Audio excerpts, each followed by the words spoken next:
పట్టుకోకుండా కట్టుకుంటారు. తెచ్చుకోలేదు.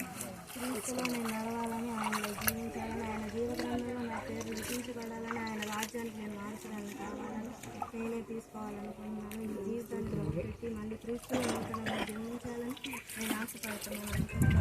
దేవుని నామానికి సాక్ష్యాన్ని బట్టి తండ్రి కుమార పరిశుద్ధాత్మ నామంలో తండ్రి కుమార పరిశుద్ధాత్మ నామంలో బిడ్డకు బాప్తిస్తాన్ని సిద్ధపడుతున్నాం.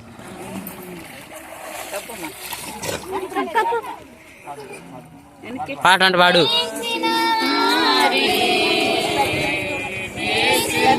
సింహాసనమునే చేరగా